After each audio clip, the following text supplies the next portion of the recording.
नमस्कार, मैं निकिता और आप देख रहे हैं सी न्यूज भारत। वक्त हो चुका है न्यूज बुलेटिन का।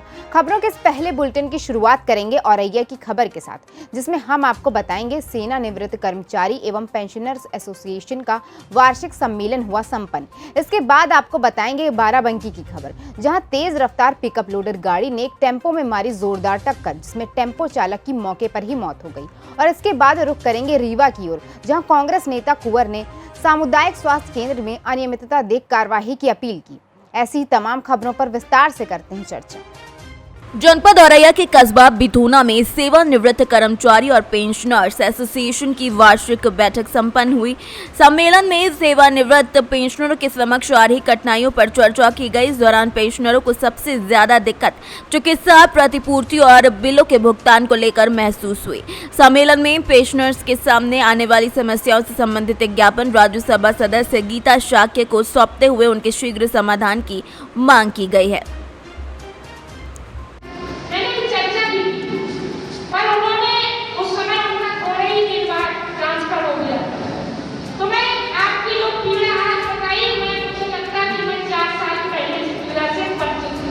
तो निश्चित तौर से मैं आप लोगों की समस्या के लिए और इसलिए आप जानते हैं एक बार बेटा भले ही पिता की बात ना सुने पर बेटी को दर्द जरूर अपने पिता का होगा।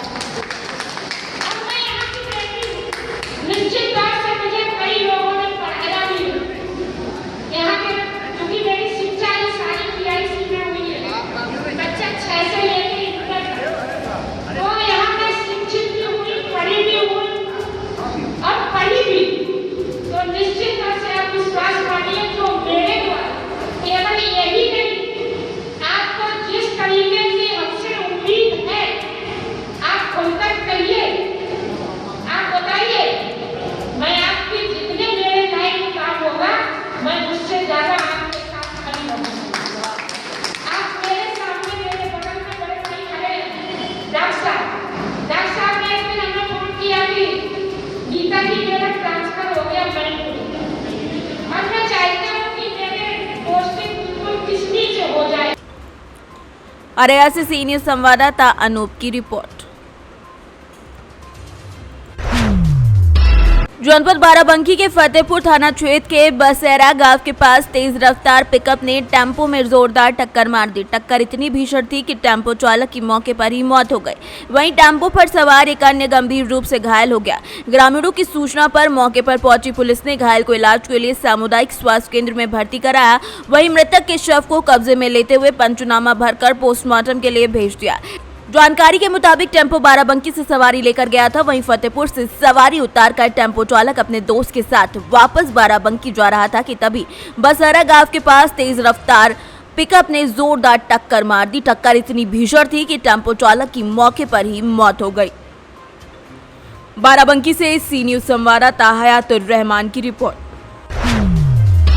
बयाना उपखंड के गांव दरबराना में बिजली के जम्पर को लेकर दो पक्षों में मामूली कहासुनी ने ऐसा तूल पकड़ा कि बहुत ही बड़ी समस्या खड़ी हो गई और दोनों पक्षों में लाठी भाटा तक की जंग हो गई, जिसमें मां बेटी सहित दोनों पक्षों के आधा दर्जन लोग घायल हो गए हैं। घायलों को बयाना के अस्पताल में उपचार के लिए भर्ती कराया गया है। सूचना पर थाना गड़ी बजाना के थाना प्रभारी प्रहेंद्र शर्मा अस्पताल पहुंचे और घायलों पर पर्चा बयान लिए। पुलिस के बयान के अनुसार और उनके कहने के अनुसार दोनों पक्षों के घायल हुए लोग जगन्नाथ जाटव, सोनो देवी जाटव, पुत्री प्रीति जाटव और राम बाबू जाटव और एक भोगी राम जाटव, राम निवास जाटव बताए गए हैं। पुलिस के अनुसार अब घायलों के पर्चा बयानों के आधार पर मुकदमे दर्ज किए जाएंगे।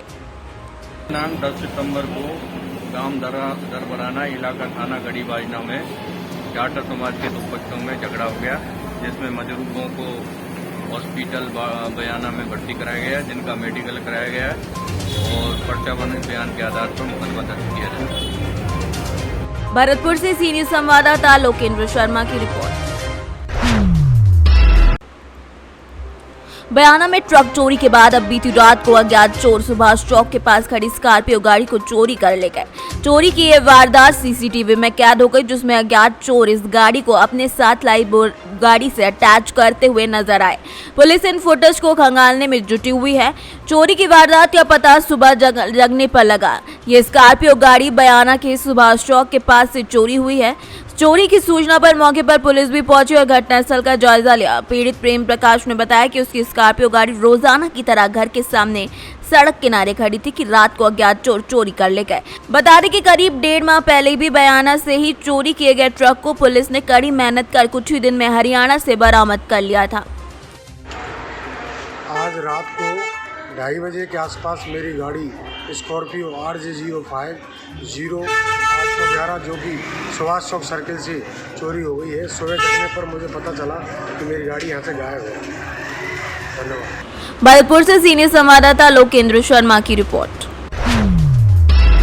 खबर मध्य प्रदेश के रीवा जिले से, जहां पर सेमरिया विधानसभा के स्वास्थ्य केंद्र सहित रीवा जिले के कई सामुदायिक स्वास्थ्य केंद्रों में सुबह OPD खुलने का समय डॉक्टर और स्टाफ नदारत रहते हैं। सुबह 10:05 पर स्वास्थ्य केंद्र सेमरिया में कांग्रेस नेता कुंवर सिंह पहुंचे, जहां देखने को मिला कि OPD सुबह 9 बजे खुलती है पर वहां कोई भी उपस्थित नहीं था। शिवराज सरकार की स्थिति, रीवा के 8 विधायक और सांसद भाजपा के ही हैं, फिर भी व्यवस्था भगवान भरोसे ही चल रही है और अस्पतालों का हाल खस्ता हाल है। कुंवर सिंह ने कलेक्टर रीवा और मुख्य स्वास्थ्य अधिकारी रीवा से आग्रह किया कि तत्काल इस पर कार्रवाई की जाए, जिससे मरीजों को समय पर उपचार मिल सके और उन्हें इधर उधर भटकना न पड़े। मध्य प्रदेश के रीवा से सी न्यूज संवाददाता अर्जुन तिवारी की रिपोर्ट।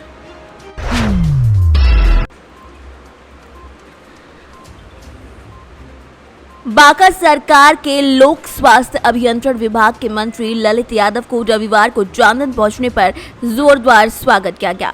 मौके पर बांका सांसद गिरधारी यादव, बेलहर पूर्व विधायक रामदेव यादव, ओंकार यादव, पूर्व मुख्य सह राजद के जिला उपाध्यक्ष पलटन यादव, मिठन यादव, आशुतोष कृपामूर्ति, अशोक यादव, सुरेश यादव, तुलसी रजत, प्रमोद मंडल, अनिल कुमार, लक्ष्मण यादव सहित सैकड़ों कार्यकर्ता और ग्रामीण मौजूद थे।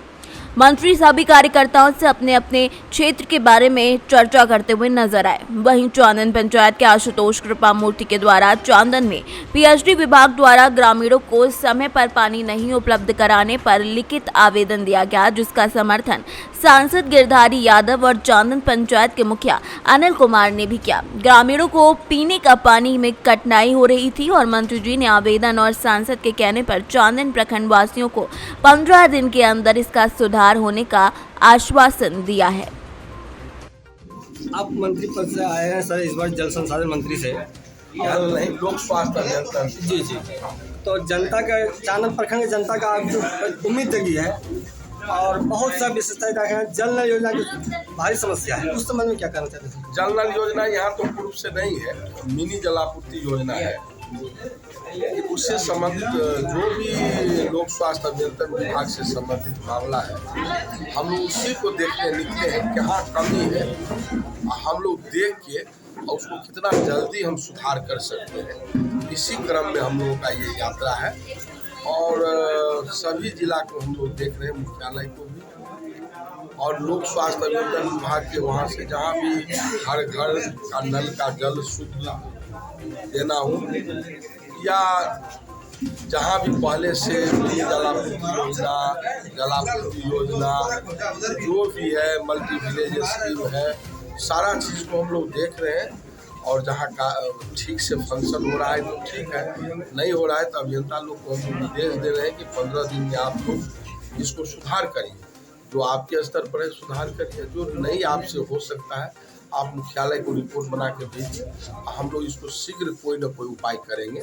और निश्चित रूप से जो हमारे मुख्यमंत्री जी का भी ये ड्रीम प्रोजेक्ट है, ये बहुत महत्वाकांक्षी योजना है, तो सभी जगह नल का जल पहुँचे और सबको शुद्ध पेयजल पहुँचे, ये लोक स्वास्थ्य अभियंत्रण विभाग का मुख्य लक्ष्य है।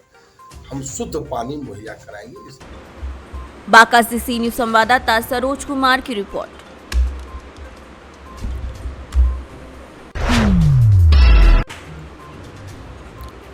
बांका में जिला प्रशासन के निर्देशानुसार सड़क सुरक्षा अभियान के तहत वाहन जांच अभियान चलाकर चांदन थाना अध्यक्ष नसीम खान के नेतृत्व में SI गोरखनाथ और सुरक्षा बल के सहयोग से चांदन कटोरिया मुख्य मार्ग स्थित तुर्की मोड़ के समीप वाहन जांच अभियान चलाकर 1000 जुर्माना वसूला गया। इस दौरान सड़क पर चलने वाले 2 पहिया, 4 पहिया और माल वाहनों की सघन तलाशी ली गई। तलाशी के दौरान seat belt, helmet, dicky, driving licence, प्रदूषण आदि का जांच किया गया। वहीं बिहार में पूरे शराब बंदी के बावजूद भी शराब तस्कर चोरी छिपे वाहनों को इस्तेमाल कर शराब की खेप ले जाने के कारण झारखंड की ओर से आ रहे सभी वाहनों को रोक कर वाहन में बने तय कानून की जांच की गई। बांका से सी न्यूज संवाददाता सरोज कुमार की रिपोर्ट। स्कूलों में तमाम सख्ती के बावजूद भी छात्रों को अध्यापकों के द्वारा बेरहमी से पीटे जाने की घटनाएं कहीं न कहीं लगातार बढ़ रही हैं। अभी हाल में ही राजस्थान से घटना आई थी जहां दलित बच्चे को एक अध्यापक ने इतना पीटा था कि आखिरकार उसकी मौत हो गई थी। अब ऐसा ही मामला इटावा से भी सामने आया है, जहां बकेवर थाना क्षेत्र के चौकी अहेरीपुर कस्बा में बने पूर्व माध्यमिक विद्यालय में अध्यापक संजीव शुक्ला ने कक्षा 8 के छात्र शिवा को टेबल कुर्सी को रखने को लेकर मारा और परिजनों ने यह आरोप भी लगाया। दबंग अध्यापक संजीव शुक्ला का मन नहीं भरा तो विद्यालय से घर जा रहे किशोर को भी पकड़कर डंडों और लात घूंट से इतना पीटा कि वो लहूलुहान हो गया।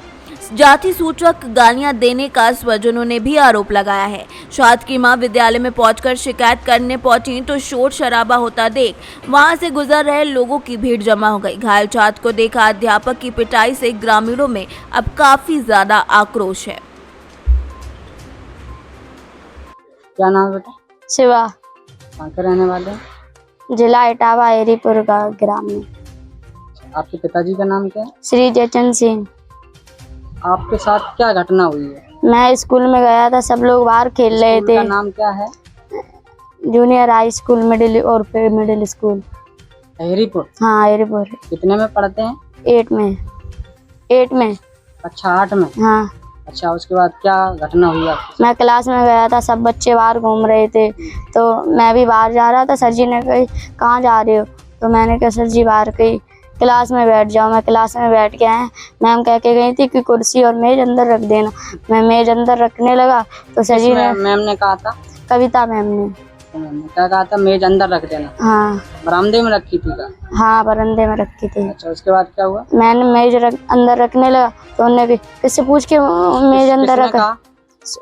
वो शुक्ला सर जी ने। क्या नाम है उनका पूरा? उनका संजय शुक्ला।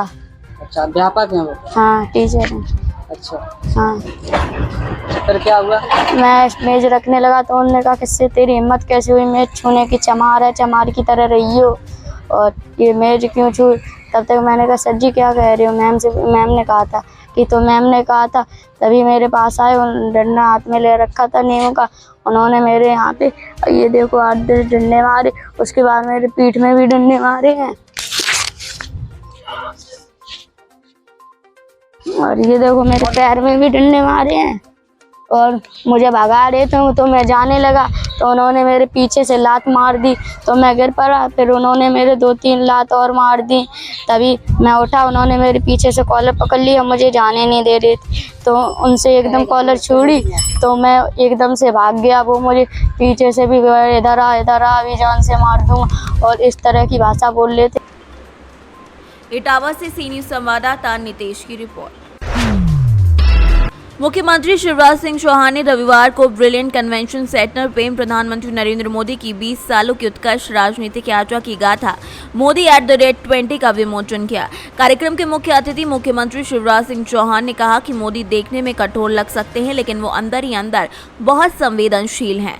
मोदी असाधारण व्यक्तित्व के स्वामी हैं। जो गुजरात पीने के पानी के लिए तरस रहा था, उन्होंने उस गुजरात में भूस्थल स्तर बढ़ाने का अभियान चलाया। नर्मदा का पानी भी गांव गांव तक पहुंचाया। मुख्यमंत्री शिवराज सिंह चौहान ने कहा मोदी अब दुनिया के लीडर हैं, अब दुनिया उनके बिना चल नहीं सकती। मोदी जी ने झाड़ू उठाई तो पूरा देश झाड़ू लेकर खड़ा हो गया। वहीं मुख्यमंत्री शिवराज सिंह चौहान ने प्रधानमंत्री नरेंद्र मोदी से जुड़ी अपनी यादों के किस्से भी सुनाए। मोदी जी जैसे मैंने देखा, बताइए जी कुछ सही कहा। ये पुस्तक किसी व्यक्ति को महिमा मंडित करने का प्रयास नहीं है। ये पुस्तक हमारे राष्ट्र को महिमा मंडित करने का काम है और राष्ट्र की शक्तियों का जो प्रकटीकरण मोदी जी के नेतृत्व में हुआ है उसको देश के सामने रखने का। मोदी जी ने प्रारंभिक रूप से खंडों के बारे में चर्चा की। मैं खंडवार चर्चा नहीं करूं। लेखक कितने लब्ध प्रतिष्ठित अलग अलग क्षेत्रों के विद्वान हैं, ये भी आप सब जानते हैं। जब स्वर कोकिला स्वर्गीय लता जी कहती हैं कि जब उन्होंने भारत की संसद में प्रवेश करने के पहले माथा टेक के प्रणाम किया, सारा देश एक अलग भाव से भर गया। इंदौर से सी न्यूज संवाददाता सुरेश बैरागी की रिपोर्ट। खबर कन्नौज से है, जहां मासूम बच्चे को टॉफी का लालच देकर पड़ोस के ही युवक ने नाबालिग बच्चे के साथ दुष्कर्म किया। नाबालिग की शोर मचाने पर युवक ने मासूम के पैसों का लालच देकर कहा कि किसी को मत बताना। बच्चा रोता हुआ घर आया तो उसकी मां को उसने आप बीती बता ही दी। बच्चे की मां ने आरोपी के खिलाफ कोतवाली में तहरीर दे दी है। वहीं मामले का संज्ञान लेते हुए प्रभारी निरीक्षक राजकुमार सिंह ने बच्चे को मेडिकल के लिए जिला अस्पताल भिजवाया है। क्या हुआ आपके यहाँ पे? हमारे गलत काम हुआ है। अच्छा, किन लोगों ने किया? इनके पड़ोस में लोग रहते हैं, उन्होंने कराया। कौन लोग है, नाम है? नाम तो इस बच्चे पता है, मुझे पता नहीं, मतलब बरेली में। अच्छा, तो इनके पिता क्या करते हैं? इनके पिता ही बम्बई रहते हैं। अच्छा, ये लड़का अकेला था क्या? लड़का घर पर अकेला था। क्या नाम है लड़के का? लड़का नाम है मासूम रजा। ये कितनी उम्र होगी? इसी 8 साल में हुआ है। कहाँ रहते हैं? ये रहते रसूलपुर में। अच्छा, कोतवाली में गए थे क्या? कोतवाली में गए थे, तो जब हम पहुँचे वहाँ करीब 4 बजे टाइम पे, उसके बाद में मिले थाना के, बताया कि लड़का कराएगा। पता नहीं, इस बारे में मुझे पता लग रहा है, पुलिस लेकिन दिलचस्पी नहीं ले रही। सुबह से हमारी बहन बैठी हुई थाने में, तो उसके लिए अब हम आए तो थोड़ा भागी पुलिस। अच्छा, अभी तक सुबह से पुलिस कोई कार्रवाई नहीं करना चाह रही थी? हैं? कोई कार्रवाई नहीं कर रही है। वो हमें धमका रहे हैं, दूसरी पार्टी वाले हमें धमका रहे हैं। क्या कह रहे हैं वो लोग दूसरी पार्टी वाले? कह रहे हैं कि अगर तुम केस वापस नहीं लिया तो हम तुम्हारी बहन को मार देंगे। कन्नौज से सी न्यूज संवाददाता सीबू सैनी की रिपोर्ट। फिलहाल के लिए इस न्यूज बुलेटिन में बस इतना ही। देश और दुनिया की तमाम खबरों के लिए देखते रहिए सी न्यूज भारत।